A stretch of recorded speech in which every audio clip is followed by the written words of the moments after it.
Okay, we've got a beautiful Saturday evening here. I'm assuming that a lot of you are Giants fans and probably don't want to see Aaron Judge hit home runs against your team anymore. So you could watch me talk about the 49ers instead, answer some of your questions. And this is a exciting juncture of the offseason as far as exciting junctures of the offseason go. 49ers mandatory veteran minicamp is happening this coming week.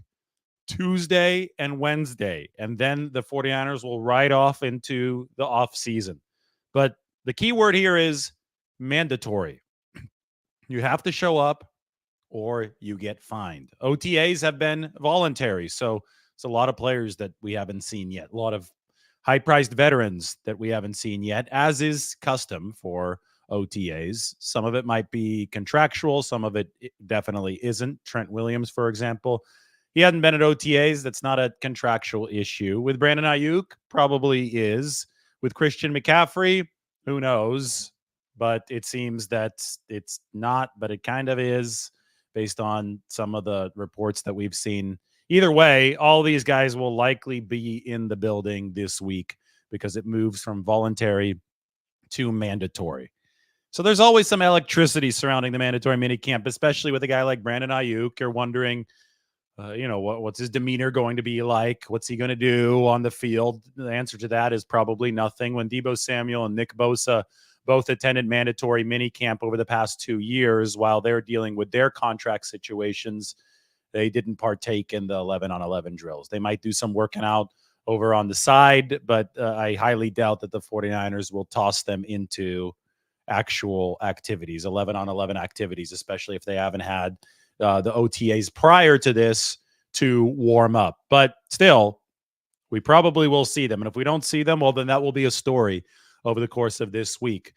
I think that it's just supremely important for any team that's holding its mandatory mini camp to set the next few weeks and the next month and a half really off on a good note. You're sending players away to their respective offseason homes to get ready for what's going to be another long journey over the course of several months. If the 49ers have their way, it will be from late July until about mid-February. It's a marathon. It's not a sprint. So you've got to get your body ready. You have to get into the right headspace for the season. So setting the tone for the next 6 weeks following the mini camp before the start of training camp is extremely important because this is you guys know me, I'm a swimmer, right? And I always talk about the first stroke of every lap is going to dictate the way that the rest of the lap goes. It has such a big impact. So if you focus on coming off the wall into a lap and you take a quality stroke, that is going to carry with you in all likelihood for the rest of the lap. You get into a rhythm. If you slip off the wall and take a terrible stroke on your first tempo of that next lap, then it's more than likely not going to stick with you and it's going to be a lousy lap. So a season, so much of it is dependent on the habits that you imprint early on. So OTAs are important in that way because you want to have a good offseason program, especially for the rookies. That's the first stroke of their careers, right? They have to get into a good rhythm. But when it comes to direct impact on how something in training camp might go, and then obviously training camp impacts the season, it is going to be the 6 weeks in between OTAs, this mini camp, and the actual start of training camp. So you want to set the tone for that with this mini camp before everybody breaks and heads into their separate directions. Now, the rookies will probably stay around Santa Clara. It's just how the rookie program works. You have dedicated rookie program after the mini camp. You want to get them as immersed in everything as possible. But it's going to be the dog days of summer here, right? It's going to be the doldrums for a while. It won't have any veterans around, maybe a couple doing some rehab work. The rookies are all going to be doing their thing in the rookie preparation program. The veterans like George Kittle, the tight end, he's going to be running tight end U back in Nashville. By the way, I'm officially going to tight end U. So that's something that you can expect coverage from a little bit later this month. We're already in June. And then everybody's going to reconvene for actual training camp. So with that being said, we're going to open it up to 49ers questions. 100 of you in here. I was waiting till the room built up. I'm not expecting a big crowd because people are sick of this time of the year. That being said, the interest level should ratchet up at least a notch with mandatory veteran mini camp coming. So how's everybody doing on this Saturday? I just ate dinner. I'm ready to talk 49ers. Go ahead with the questions. Yeah, see, look, here's 49ers Sports Talk. 75 videos of the same thing. Wake me up when something new happens. Well, yeah, I get it. I'm sure a lot of people are putting out videos of the same thing. Uh, I will say that we talk about everything in more depth than any other place. And I think we have a better track record of um, accurate analysis here. So if you do want 49ers content at this time, because I understand if you don't, but if you do want 49ers content at this time, this is where you can come to be entertained and to be informed about all things. But yes, it is true. There is a lot of repetitive talk online. I try to make it as new as possible every time. I do feel that talking about the salary cap, talking about the business side of things at this time of the year is how we do keep it fresh, because that's what is evolving the most. As far as what happens on the field, it's going to be hard to tell anything until the 49ers put on pads in training camp.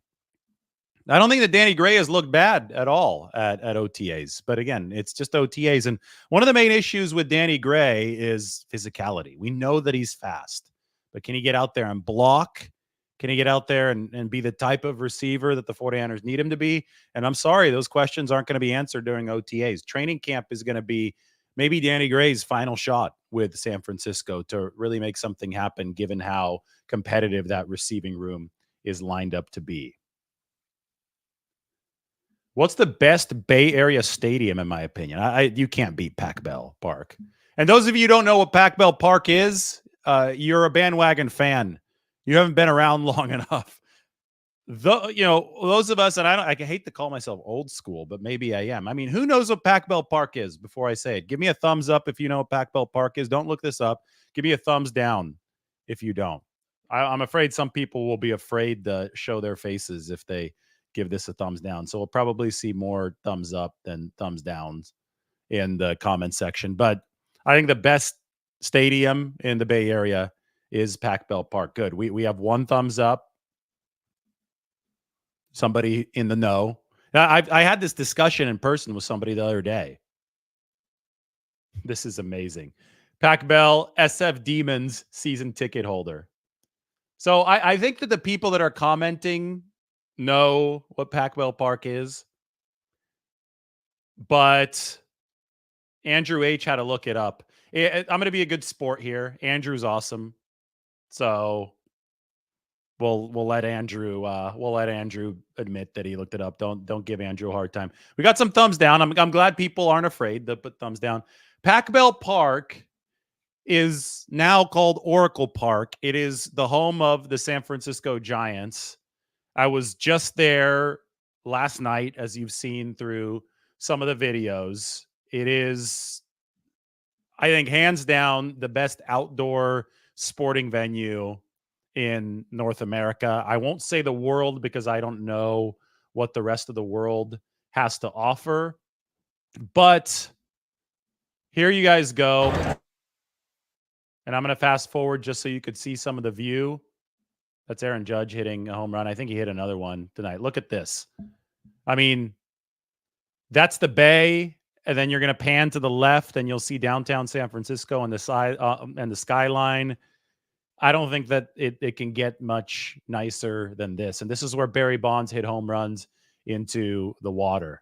Another Aaron Judge home run. I'll spare you guys the pain of watching that, but you do get to see the pan at dusk over the water on the San Francisco Bay. The water that I swam in yesterday. I didn't make it out today, but I swam in the Bay yesterday. Nice and chilly, but it's gotten warmer. Anyway, Pac Bell Park, Pacific Bell Park, is the former original name of what is now Oracle Park, which is the home of baseball's San Francisco Giants. I've been to Chase Center, which is the Warriors arena, but it's hard to compare an indoor arena to an outdoor ballpark, especially in a region that's as beautiful naturally outside as the Bay Area. So with the Giants ballpark, which I still call Pac Bell Park, as us old timers do, because we remember when it opened. With the Giants ballpark, you take advantage and put the physical beauty of the water and this entire region on display. I've also seen some crazy events there. I saw Barry Bonds hit home run number 756. He broke Hank Aaron's record at that stadium. I've been to a World Series game there. I've been to the NLCS a couple times. I've been to an NLCS game 7 when the Giants won, and I've been to game 5 where Travis Ishikawa hit the 3-run walk-off home run to send the Giants to the World Series. I've seen a perfect game in person. That was Matt Cain in 2012, all in that stadium. So it's a good spot, and I think it's the best stadium in the Bay Area. Hey, Robert, I don't care what you want 365 days a year. I don't want to hear anything about I thought are you no, see yeah. I don't care if you only want football news. I think you're trying to say I think that you're trying to say that you don't want me to talk about baseball right now. I'm going to talk about baseball. I'm going to talk about everything as we go. We're just going to sit here and have fun because it all ties together at the end of the day. So at the end of the day, I was talking about Aaron Judge yesterday. He's a big 49ers fan.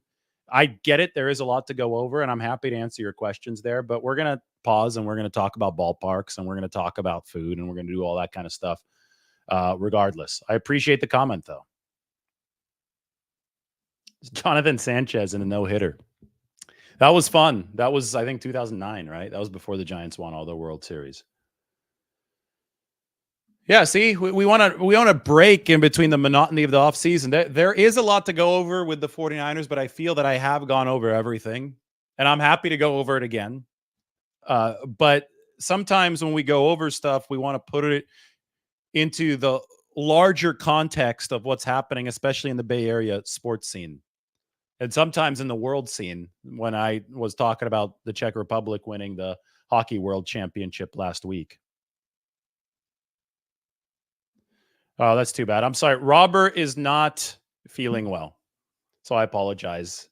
Apologize if I was a little harsh in response. Robert's cool. I've seen him comment before, but I'm just messing around here, giving some friendly back and forth. Yeah, you know what? And he said he wants 49er info 365 days a year, 24/7. You will get it 365 days a year from me, but you're not going to get it 24/7. I'm going to talk about other stuff too.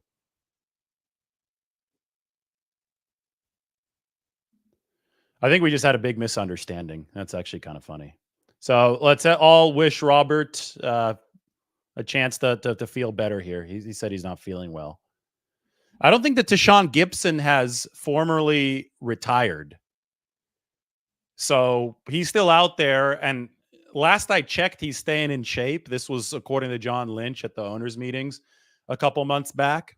So I do know that the 49ers are still interested in adding a veteran safety. I do know that Justin Simmons is still out there as a free agent. And I do know that Tashawn Gibson Sr. is still out there as a free agent. Feel better, Robert.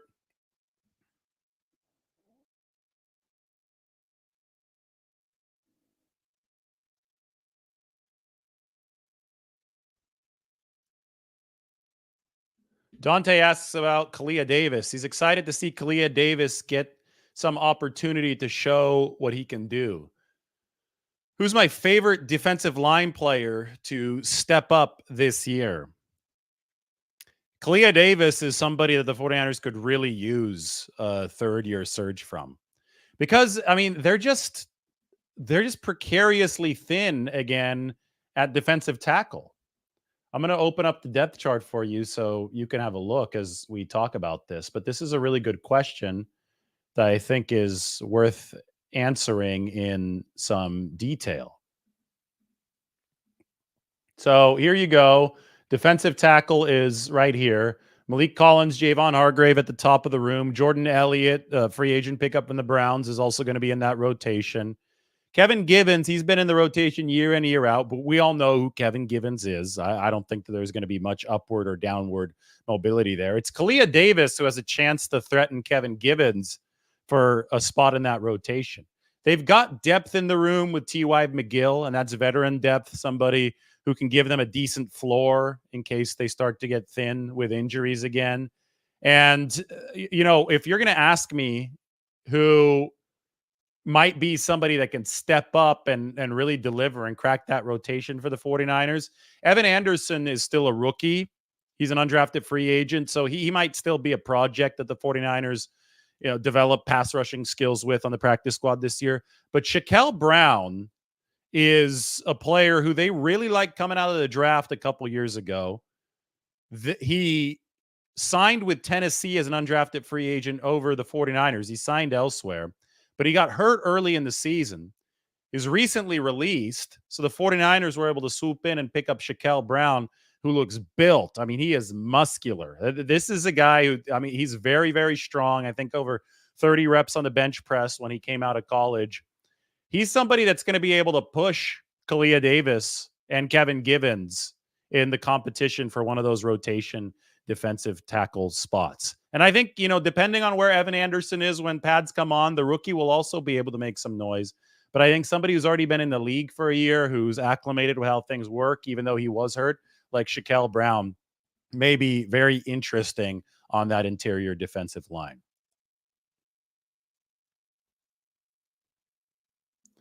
Dante Johnson's still out there. The last we heard of Dante Johnson, he tore his ACL. And I don't think that we've seen him after that. But boy, the 49ers kept on bringing that guy back. That was, and I don't mean to speak derogatorily of Dante Johnson at all. I mean, he was a playoff hero for the 49ers. Remember when they shut down Aaron Rodgers and Devontae Adams in the snow game at Green Bay? Dante Johnson was a starting cornerback in that game. So a lot of people talked maliciously of Dante Johnson over the years. And he stepped up for the 49ers in the biggest way in the postseason of that 2021 season.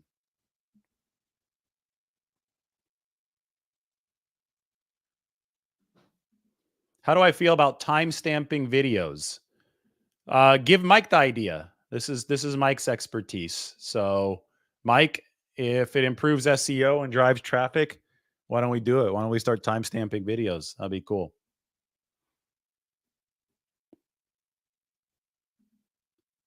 Ian Sharp thinks that the running back and wide receiver camps should be very competitive. Running back, yes. I mean, I've been talking about this for a while. You've got Christian McCaffrey and Elijah Mitchell at the top of the room. If Mitchell can stay healthy, I think he's running back too. But who's three? Is it Garendo? Is it Cody Schrader? Is it Jordan Mason? Is it Patrick Taylor Jr.? I mean, these most of those guys are new acquisitions, everybody except for Jordan Mason. And Garendo and Schrader couldn't have more different profiles. One of them is a freak athlete in Isaac Garendo. One of them didn't test well at all in Cody Schrader, but I mean, he played really well in college. He was maybe the best running back in the SEC last year. Garendo has only started, one college game in his career. So it couldn't be more polar opposites as far as profiles coming in. And one of those guys is going to have the upper hand on the depth chart after this training camp. And obviously you've got Patrick Taylor Jr. and Jordan Mason, who both would like a word and will have a word in that competition. I love Taylor for his height and his pass protecting ability. And I think when you get down to running back 3, that's the kind of stuff that you really have to focus on, because you need to make sure that that running back has a high performance floor. Can't be somebody that's going to get blown up in pass protection, because if it does get to that position, you're probably going to be throwing the ball a little bit more. And if you're throwing the ball a little bit more, that running back better be able to block. So I think that they like Patrick Taylor Jr. as a utility player in that regard.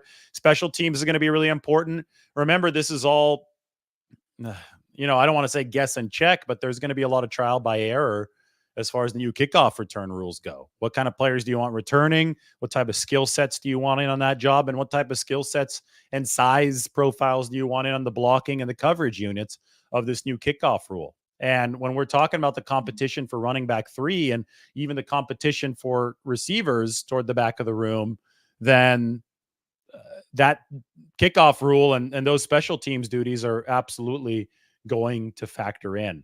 Speaking of the receiver room, the back end of it, you're going to have Ronnie Bell, second-year man, Jacob Cowing, Trent Taylor, Chris Conley, Danny Gray, who we already mentioned, Tay Martin, Tariq Owens. All those guys will be trying to fight for not only spots on the 53-man roster, but also a spot on the practice squad.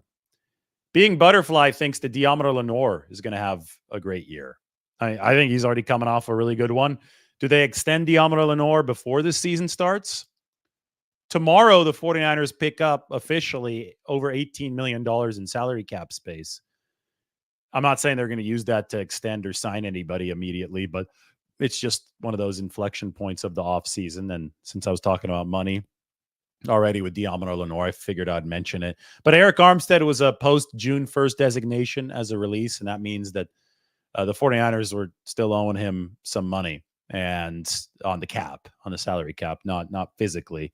And that money now comes off of the 49ers salary cap because the release will finally formally count on the 49ers books on June 2nd, post June 1st.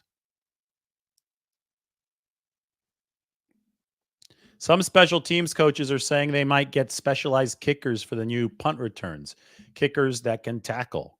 Well, there's Mitch Wishnowsky and his Australian rules football background, right? So Mitch Wishnowsky can potentially be somebody who can tackle. We've seen him tackle. I think it was back when he was a rookie. He laid somebody out. I think it was in the preseason. So, yeah, we've heard that Justin Reed might kick for the Kansas City Chiefs. He's a defensive back, not Harrison Butker, because they're going to want that 11th player out there to be somebody who could really factor into the coverage game. My thoughts on Darrell Luter Jr. Well, I think that he had a nice interception the other day at practice.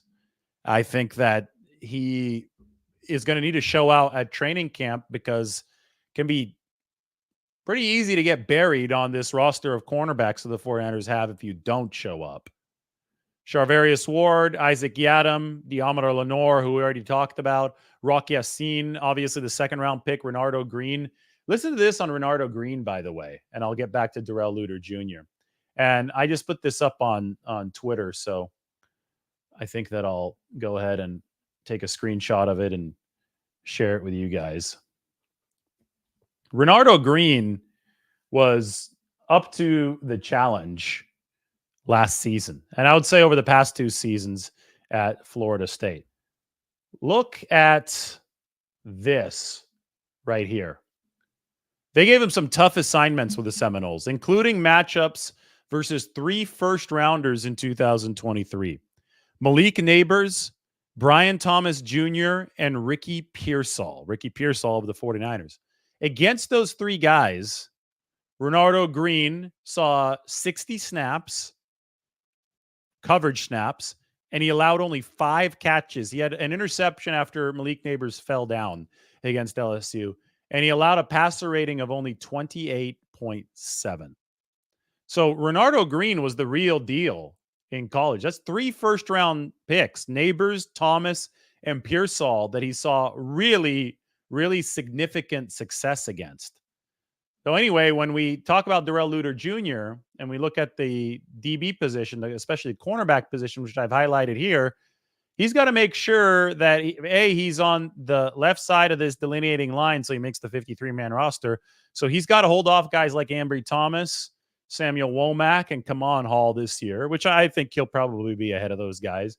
But then to actually get some, or at least a chance at some legitimate playing time, he's going to have to go toe-to-toe with some of these veterans in training camp, and that's Rock Ya-Sin, Isaac Yiadom, and obviously I think there'll be a competition between Renardo Green and Darrell Luter Jr. 49ers want to run this like a meritocracy. They don't want to give anything to Renardo Green for free, but Renardo Green, I mean, he has scrapped and clawed for his success so far against NFL-caliber receivers back in college, including 3 first-round picks.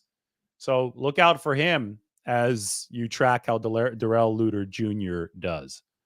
Got a Mason Pline fan in the house. Big 6'7", 6'8", tight end, former basketball player. Mark asks, do I think that Pline is going to win that tight end 2 role? This is the competition that Pline will be facing at tight end. Braden Willis, Cam Latu, Eric Saubert, and Jake Tonjes. I don't know if I think Pline can evolve over time. I think that he's got a steeper learning curve than a lot of players because he played exclusively college basketball over his first 3 years, and then he started playing football, and he's a natural as far as catching the ball goes. He's a natural as far as the toughness to be able to hold on to balls through contact go. I mean, he's a lot of that was something that really, really impressed the 49ers to the point where they said, this is not just like any other basketball player. But at the end of the day, tight end is an extremely violent position where blocking is of paramount importance, especially to the 49ers. And the technique there is going to have to consistently be refined. And I don't know if Mason Pline's going to be at that level yet to have the 49ers be comfortable with him stepping in as a rookie immediately and being their tight end too. They brought in a veteran who's entering his 8th season in the league, and Eric Saubert, who's drafted the same year in the same round as George Kittle in the 5th round. Here you go. Eric Saubert is listed right here.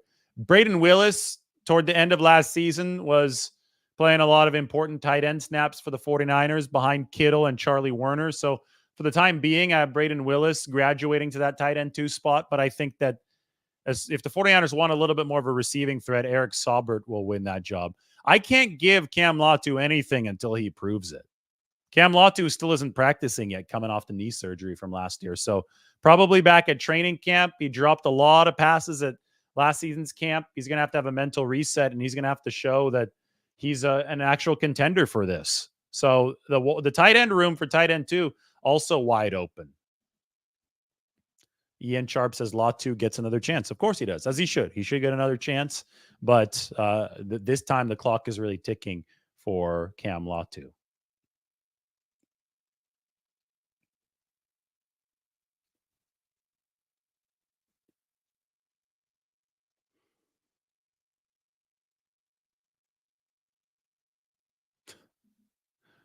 Thoughts on those saying that Dobbs might beat out Purdy? Who actually is saying that? Really? It doesn't surprise me because people were saying that Lance would beat out Purdy last year. That was preposterous. This is even more preposterous. I mean, Brock Purdy is an MVP finalist that probably should have won the MVP. You answered your own question. It is clickbait. Being Butterfly is not saying that I'm clickbait. Being Butterfly is saying that David, the commenter David with the Golden Gate Bridge in his avatar, Being Butterfly is saying that what the reason behind people saying that Dobbs might beat out Purdy is clickbait, and that is correct. I think people are desperate for engagement. I'm not at this point in the year. I feel that people, though, you could see people freaking out. They're like, oh my gosh, not as many people are watching. We gotta keep the viewership levels higher. So you get and delve into more radical takes. But if you just sit back and analyze the strategy as it comes, the moves as they come, you're going to have a good opportunity to get your viewers. The 49ers seem to always be interesting, even in the slightly slower time. So I don't understand the need for brazen clickbait.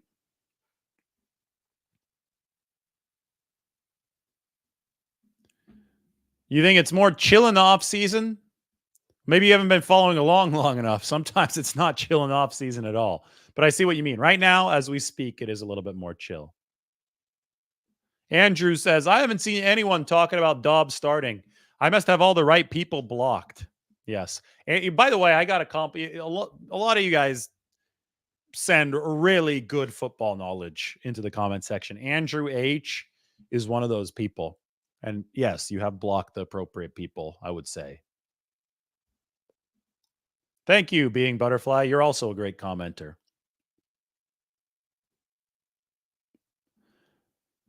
Will KJ Wright give a presser? No, I don't expect the presser from KJ Wright. He's a quality control coach. He's pretty low on the coach pecking order. So those guys don't usually meet the media.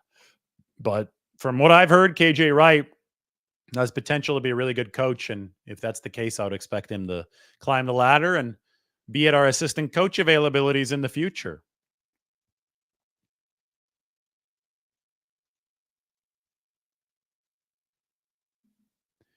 More chill this year than last.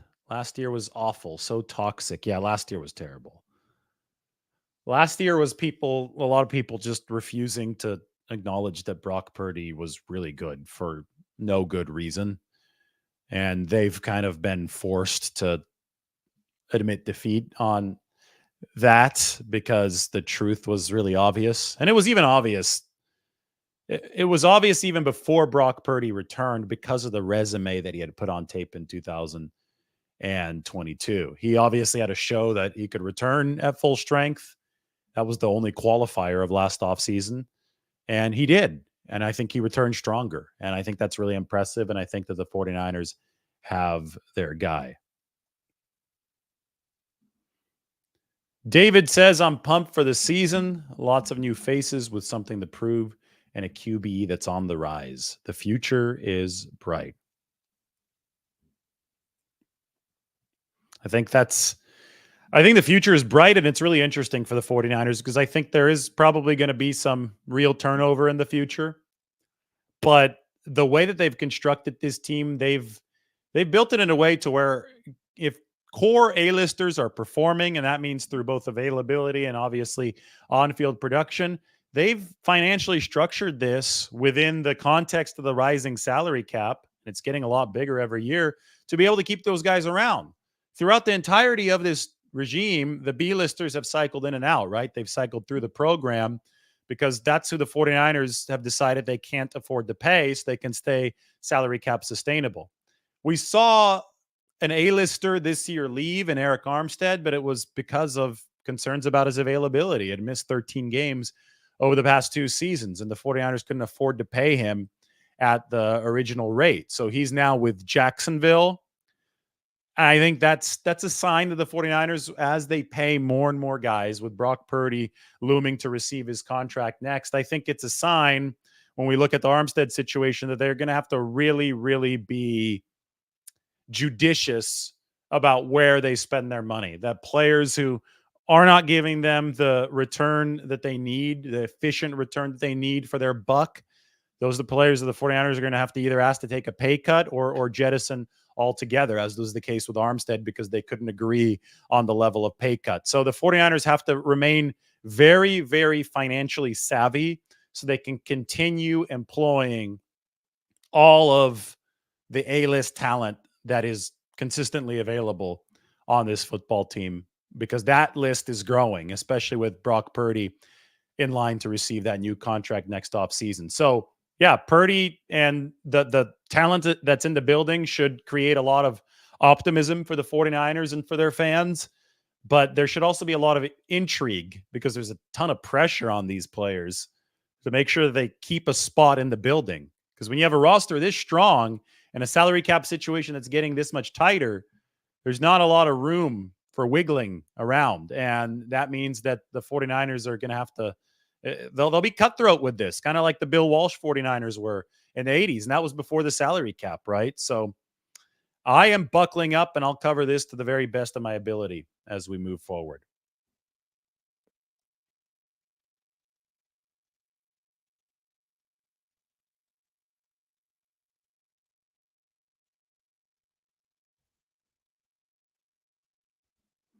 I appreciate this. Somebody says they understand the salary cap better because of me. Well, while we're on that, why don't we go to a salary cap update? It's a nice compliment. Nobody's ever really said it in that way, so I appreciate that. Here's my 49ers cap sheet is something that I like to keep updated throughout the year.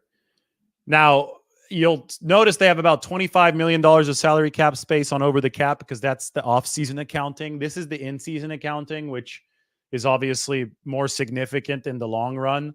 And we're going to switch to the in-season accounting mode in a couple months when the 49ers cut down their 90-man roster. Projecting forward into the season, $16.2 million in space.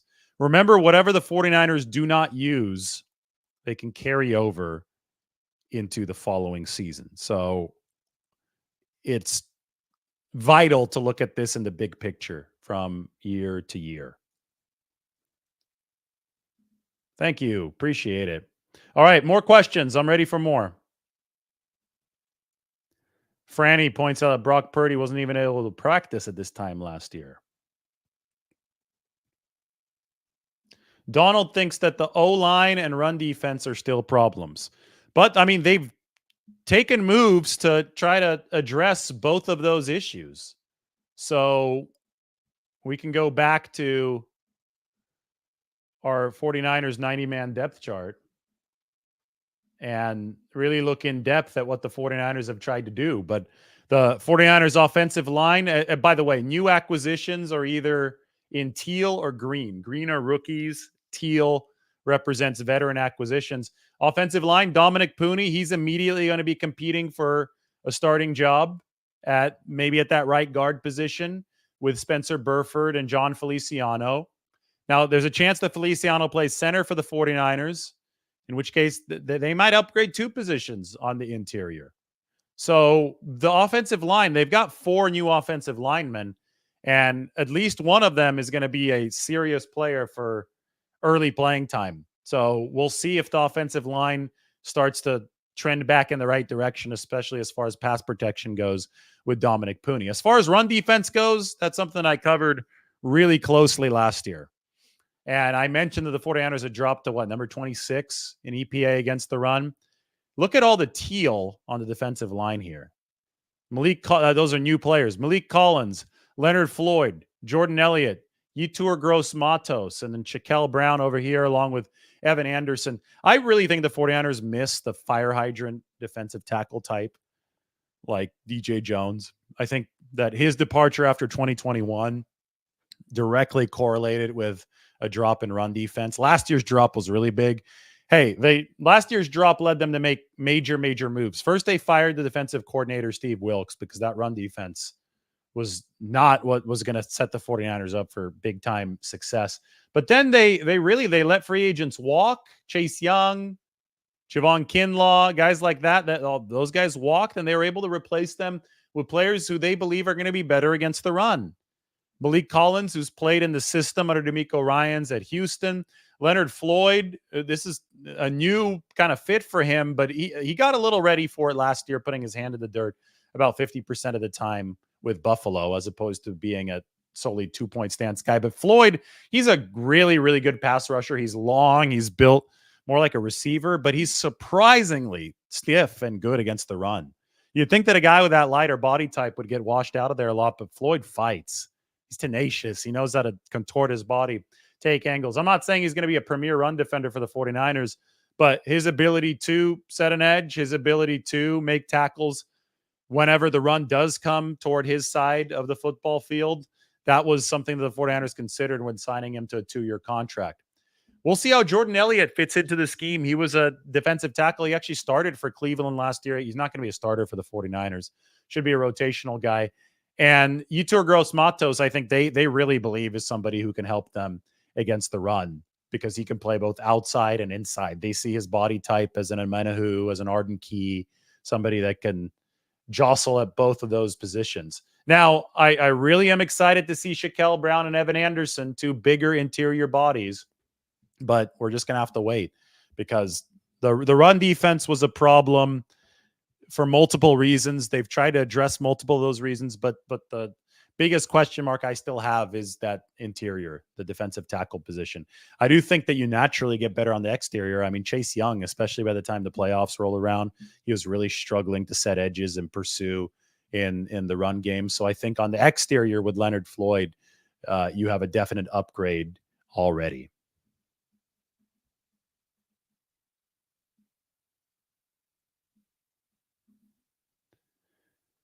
So your wife says the 49ers offense gets one-dimensional if they can't run the ball. Well, there's only 2 dimensions to an offense. You can only pass and run. So, of course, if they can't run, they're going to get one-dimensional. I think any team in the history of football has gotten one-dimensional. If you can't run, then you only pass. And, yes, the 49ers do not want to be one-dimensional. The 49ers want to be a 2-dimensional offense.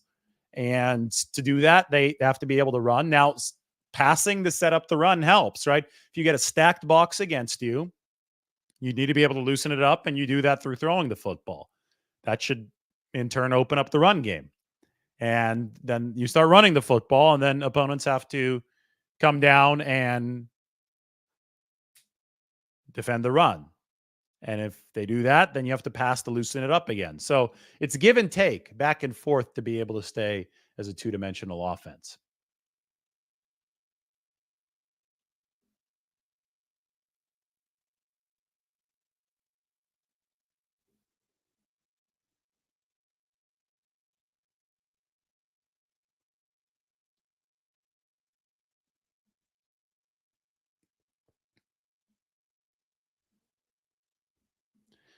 Does Brandon Staley implement some of Vic Fangio's cover schemes? I think that's entirely possible. And if that is the plan, that is something that he does, then Justin Simmons is still out there. Simmons played for Staley or played for Fangio in Denver as a safety.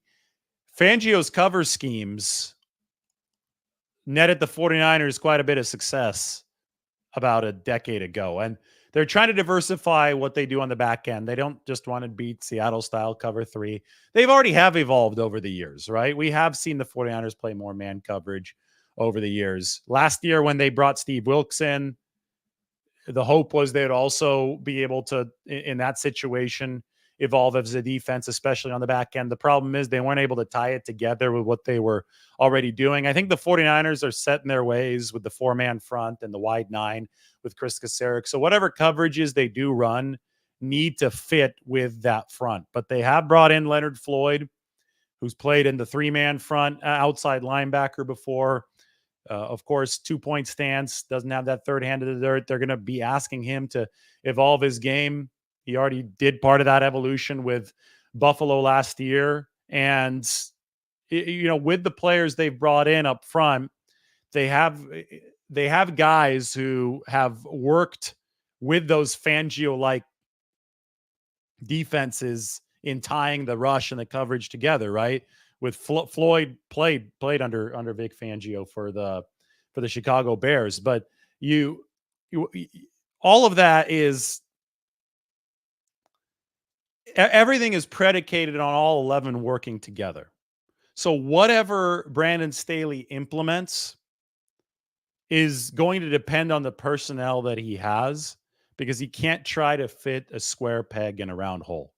I think that was part of the issue, and there were many issues with Steve Wilkes last year.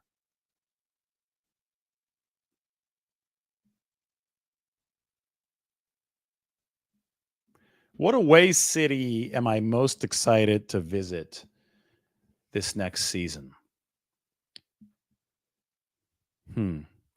Buffalo. I want to see people jumping on tables.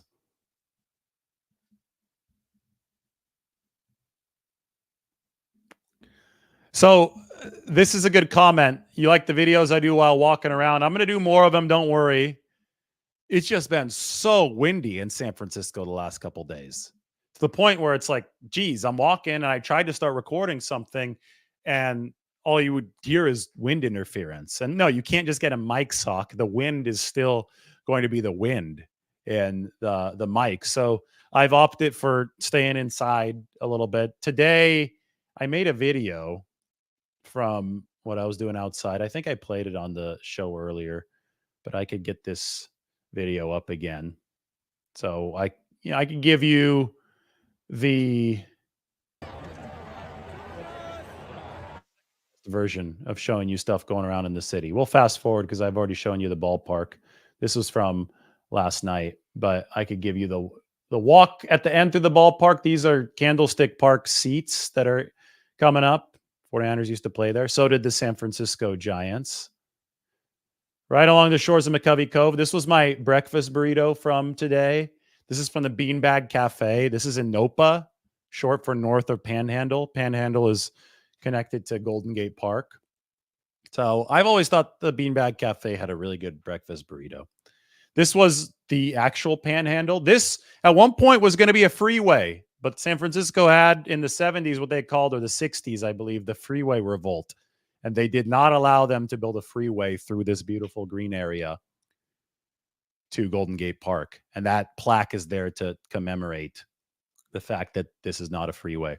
That's right near Cole Valley, which I think is one of the cool, underrated gems of San Francisco, a little pocket of a neighborhood.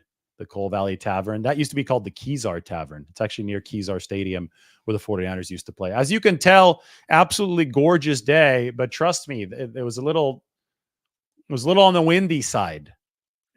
And I took a video of Schrader Street. I know it's not spelled correctly, but Cody Schrader, new 49ers linebacker. Thought that was funny as I passed it. You could see some of the architecture of San Francisco and these Victorian and Edwardian houses around Cole Valley and Schrader Street. This was yesterday. This is the rooftop of the San Francisco Italian Athletic Club. There's St. Peter and Paul's Church. I was volunteering out there. We got Festa, big party going on this weekend on Washington Square. You can go check it out. San Francisco Italian Athletic Club. That was before I went to the Giants game.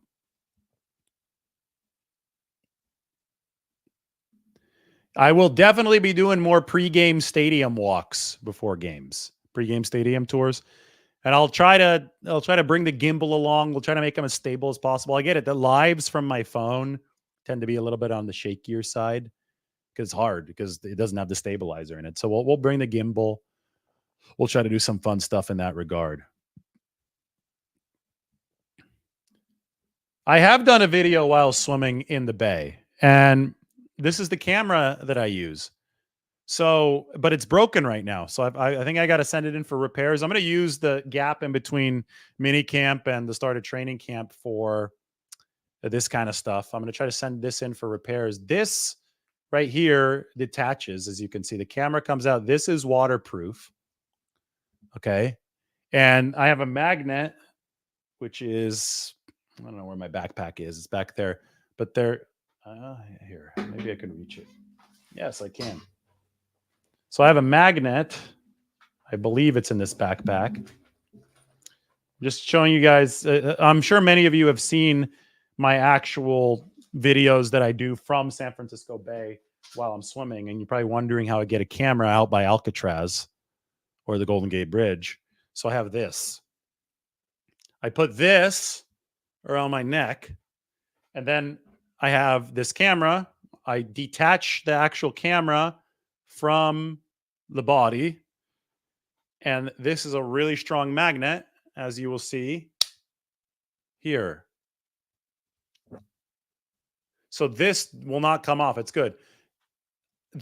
I don't wear a wetsuit every single time that I swim, especially this time of the year. I am tough enough. I don't need a wetsuit.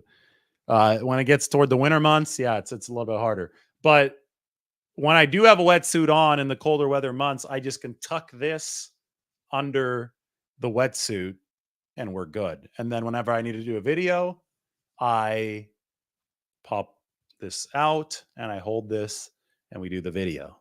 So anyway, that's the technology behind filming in the bay. Unfortunately, that camera is broken right now, the Insta Go 360. If anybody has any tips, it like gets stuck on the loading screen. I've tried to hard reset it and everything, so I might have to send it in. This is true. My wife is worrying about me when I'm swimming in the ocean, and she's worried about hypothermia. She's worried about killer whales and sharks. But it keeps me interesting, right? I'd rather have a husband that does fun stuff than somebody who's just sitting around. That's what I always felt. That's the way I explain it to myself. So we'll go with that. I'm going to send her the screenshot of this and she's going to love it. She's out of town, obviously, this weekend. So Margot's going to like this comment from Being Butterfly.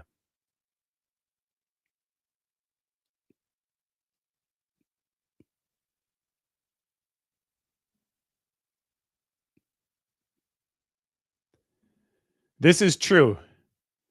I'm much more likely to die in a self-driving car than a shark attack. You know where I'm even more likely to die? With an actual human driver than the self-driving car. So, if we want to list probabilities of death, top would be of those three. Top would be human driver, getting a ride with a human driver. Second would be driverless car.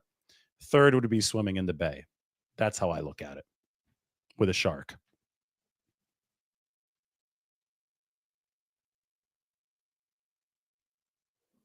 Killer whales don't attack humans.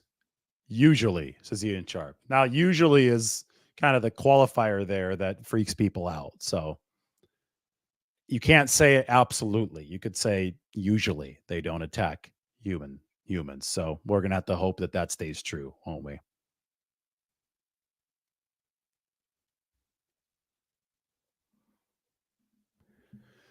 Mike says that Purdy reworked his throwing motion right after college. He did. He was working with Will Hewlett and Tom Gormelli. That's a very interesting part of the Purdy story. This happened after Iowa State. But a lot of what Purdy is so good at now, especially with the way he moved and the way he moves and the way he sees the field, he was already showing that at Iowa State. All right, this has been fun. 49ers veteran mini camp. We have previewed it. Now, I'm going to preview it some more here over the next couple days. But I'm just trying to pass some time for all of you. Thanks for watching. Everybody enjoy their Saturday night.